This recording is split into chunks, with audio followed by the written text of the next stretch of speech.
Olá, meu nome é Luísa Carolina Vieira, meu orientador é Eduardo Pazuta Manarra. A gente faz parte do Grupo de Pesquisa Arqueologia e Gestão do Patrimônio Cultural da Amazônia do Instituto de Desenvolvimento Sustentável, Mamirauá.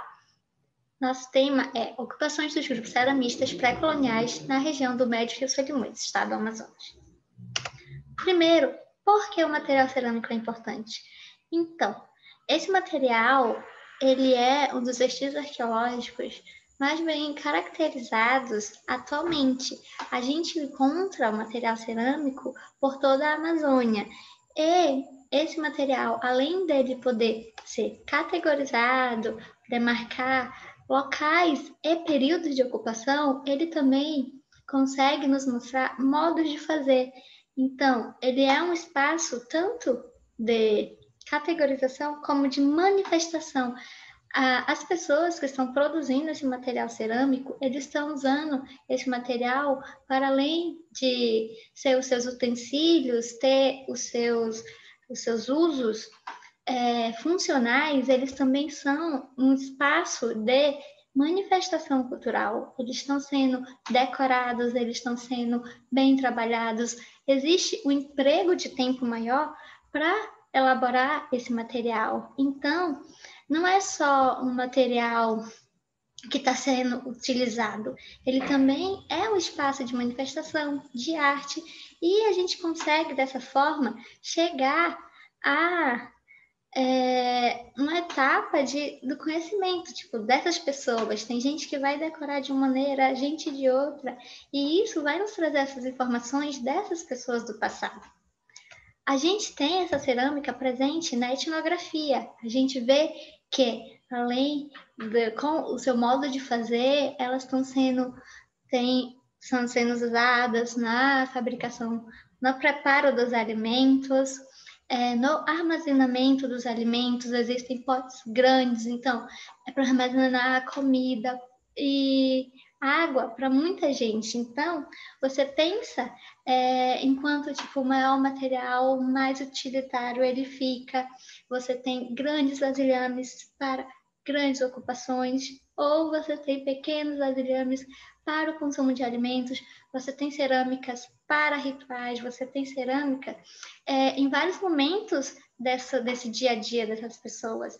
E você tem uma quebra muito grande dessa história antiga. Então, apesar de não haver registro escrito desses povos do passado, a gente acha esse vestígio como uma forma de contar essa história antiga. Então, além dela estar sendo utilizada, ela vem nos ajudando nessa construção dessa história de longa duração dos povos indígenas na Amazônia. Você tem essa cerâmica no registro arqueológico, você tem a cerâmica na etnografia, e você tem hoje ainda povos indígenas que produzem cerâmica. Você tem uma continuidade desse modo de fazer que perpassa o tempo, perpassa o contato e chega nos dias atuais. Então, como a gente vai trabalhar esse vestígio? A gente analisa a cadeia operatória, a gente identifica os diferentes motivos gráficos, a gente projeta e compara a morfologia das vasilhas e compara com vestígios de outras regiões, a fim de classificá-los dentro das categorias existentes. A gente colhe a maior quantidade possível de informações desse material. Você vai coletar a forma do material, a decoração dele, aonde ele está sendo encontrado e como ele se relaciona com outros contextos da Amazônia.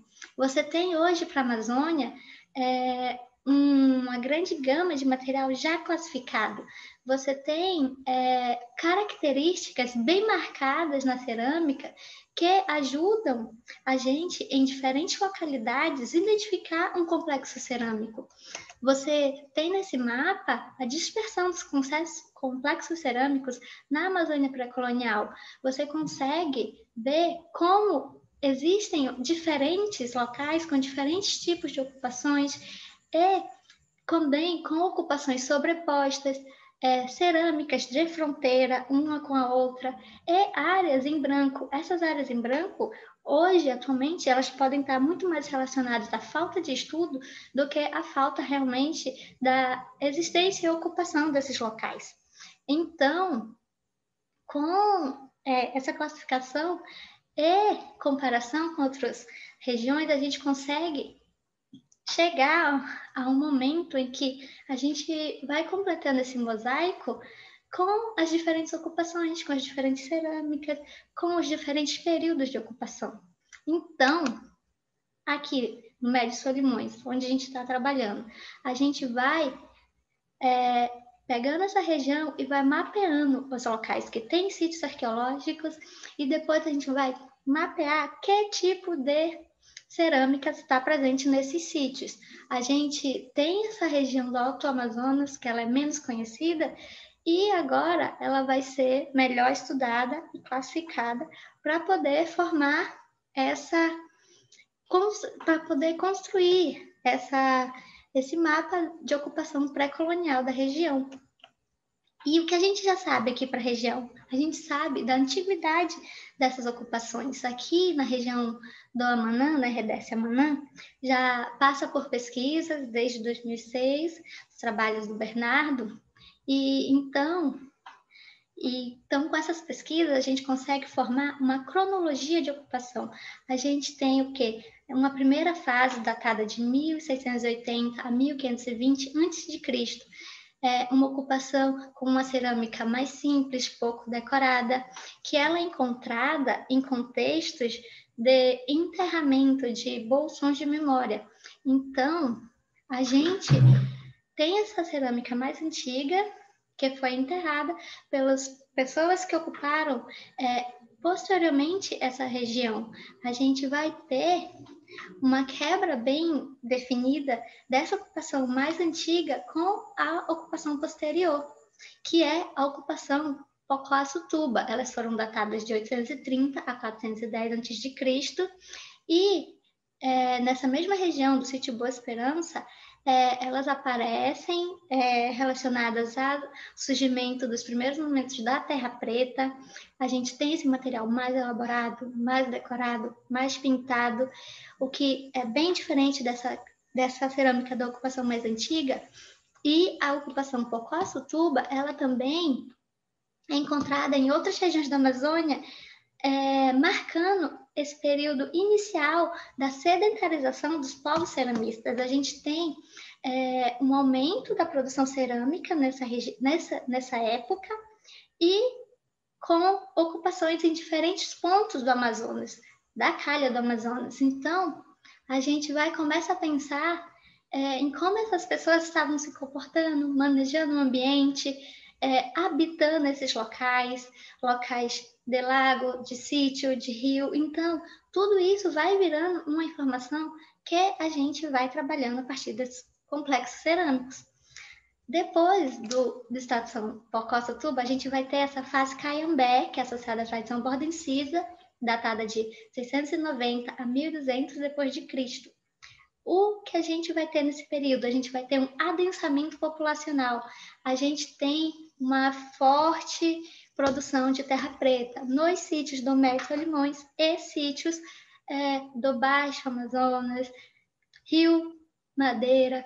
Então, toda essa região da Amazônia que a gente está estudando, a gente vê esse momento como um momento de adensamento populacional, um momento um pouco mais bélico para os povos das populações indígenas. E você vai percebendo isso em todo o registro, você vai conseguindo encaixar essas cronologias com essas histórias de ocupação. Então, aqui acontece também esse momento de adensamento populacional junto à fase Caiambé, e depois a gente tem a chegada dessa fase Tefé. A fase Tefé ela é associada à tradição polícroma da Amazônia, que é datada a 500 depois de Cristo até o período colonial, o período do contato. Então, a gente tem essa fase, a fase Tefé é uma fase mais recente, ela é uma das últimas fases que a gente tem antes do contato. A gente vai encontrando esse material mais na superfície dos sítios arqueológicos e nos primeiros níveis de ocupação. Então, a gente tem uma relação aqui na região do Médio Solimões que a fase Tefé tem uma relação amistosa com a fase Quequenbé. Não existe uma grande quebra na produção entre essas duas fases e a gente consegue remontar todo esse período de ocupação com esse tramitar entre as fases, esses complexos que vão chegando e vão habitando e vão se comunicando, participando dessas ocupações. Então, a gente termina aqui de falar um pouco do contexto que já se sabe para o Médio Solimões. A gente tem a região que já foi estudada, a gente tem esse contexto antigo, a gente tem uma cronologia cerâmica pré-estabelecida. Então, nosso objetivo a partir daqui é, através dessa análise desse contexto, realizar uma caracterização preliminar da cultura material pré-colonial das unidades de conservação RDS Manã, Flona Tefé, Resex do Rio Jutaí, Resex do Jomi Japurá, Resex do Baixo Juruá. Esse material ele já pode fazer parte dessa Manã, é a que a gente tem melhor datada, mas agora a gente concentra nossas pesquisas na Flona de Tefé e, posteriormente, para as unidades de conservação citadas. O material arqueológico, quando vem de campo, ele precisa passar por processos declaratoriais, porque ele chega com sujidades, ele é um material que vem do solo das regiões, então ele está com sedimento sempre. Então ele precisa passar pelo processo de higienização, a higienização cuidadosa para que não seja perdido nenhum tipo de informação, a pintura ser preservada, pela triagem, a triagem onde a gente vai ver melhor esse material, depois de limpo, a gente vai poder organizar ele, tipo, primeiro a gente vai falar e vai juntar todo o material de borda dos vasilhames, todo o material da parede dos vasilhames, o material de base. E tudo isso vai ajudar a gente nesse processo de coleta de informação. A gente vai numerar cada um desses fragmentos que sai do registro arqueológico e vai para o laboratório. A gente vai dar uma identificação para eles poderem ser classificados e analisados. Então, depois dessa análise, eles vão passar pelo registro, desenho e a melhor forma que tiver para a gente representar esse material e categorizar e classificar para tirar toda a informação possível, e ele vai ser guardado com todas as suas informações preservadas num local adequado para que esse material não se perca com o tempo. E então, a nossa análise, o nosso método de análise parte de 3 etapas. A gente tem a ficha descritiva, a elaboração dos dados e a classificação em fases de tradições.